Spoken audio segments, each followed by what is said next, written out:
السلام علیکم ناظرین، آج میں آپ لوگوں کو بتاؤں گا کہ کس طرح آپ واٹس ایپ میں فضول قسم کے میسیجز کو ڈیلیٹ کر کے اپنی میموری کو محفوظ کر سکتے ہیں یا میموری کو خالی کر سکتے ہیں۔ تو اس کے لیے آپ نے جانا ہے واٹس ایپ میں۔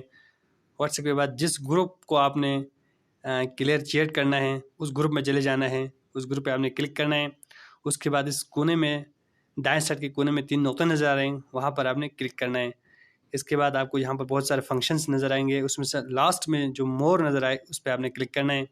اس کے بعد یہاں پہ آپ کو نظر آئیں گے رپورٹ، اس کے بعد ایگزٹ گروپ، اس کے نیچے آپ کو کلیئر چیٹ نظر آئیں گے، وہاں پہ آپ نے کلک کرنا ہے۔ اب آپ یہاں کلیئر چیٹ پہ جب کلک کریں گے تو اس گروپ میں جتنے بھی میسیج آئے ہوئے ہیں سب کا سب ڈیلیٹ ہو جائے گا اور آپ کا میموری خالی ہو جائے گا۔ یہ میں کر دیتا ہوں کلیئر چیٹ آپ میرے یہ جو جس گروپ میں جتنے بھی میسیج تھے وہ سب خالی ہو گئے ہیں۔ آپ لوگوں سے گزارش ہے کہ میرے اس چینل کو لائک اور سبسکرائب ضرور کریں۔ اللہ حافظ۔